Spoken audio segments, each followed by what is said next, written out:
Belajar dari Gus Dur Abdurrahman Wahid, seorang tokoh besar dalam sejarah Indonesia, bisa dilakukan dengan berbagai cara karena beliau memiliki pemikiran yang sangat luas dan mendalam. Berikut beberapa cara untuk memahami dan belajar dari Gus Dur.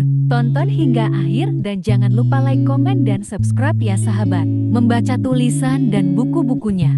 Gus Dur aktif menulis tentang berbagai topik, seperti agama, politik, budaya, dan kemanusiaan. Beberapa buku dan esai yang berisi pemikirannya adalah Islamku, Islam Anda, Islam Kita, Tuhan Tidak Perlu Dibelah. Kumpulan artikel di media massa. Membaca karya-karya tersebut akan membantu memahami cara berpikirnya yang kritis, terbuka, dan penuh humor.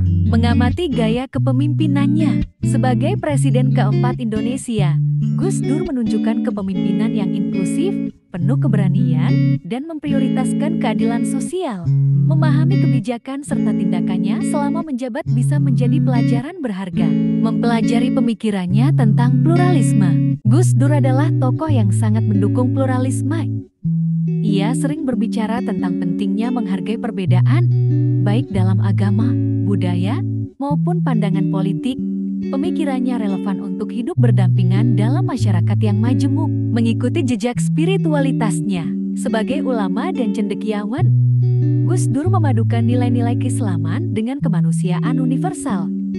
Belajar dari perjalanan spiritualnya akan memberikan pemahaman tentang cara menjalankan agama dengan cinta dan toleransi.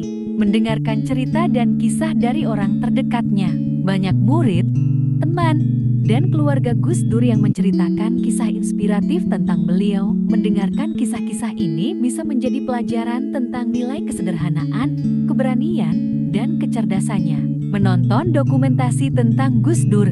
Ada banyak dokumentasi video, wawancara, dan film tentang Gus Dur yang dapat memberikan gambaran tentang kepribadiannya, pemikirannya, dan perjuangannya. Mengamalkan nilai yang dia ajarkan. Belajar dari Gus Dur tidak hanya soal teori, tetapi juga praktik. Nilai-nilai seperti toleransi, keberanian menyuarakan kebenaran, dan kepedulian terhadap sesama bisa diterapkan dalam kehidupan sehari-hari. Gus Dur meninggalkan banyak karya, baik berupa tulisan maupun kebijakan yang mencerminkan pemikirannya yang luas. Berikut beberapa karya utama Gus Dur. Pertama, tulisan dan buku. Gus Dur dikenal sebagai penulis yang produktif. Beberapa karyanya adalah Islamku, Islam Anda, Islam Kita. Buku ini membahas pandangan Gus Dur tentang Islam yang inklusif, toleran, dan penuh cinta kasih. Tuhan Tidak Perlu Dibelah.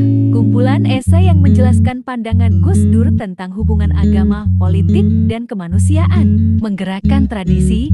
Esai-esai pesantren. Buku ini mengulas pentingnya peran pesantren dalam kehidupan sosial dan pendidikan di Indonesia.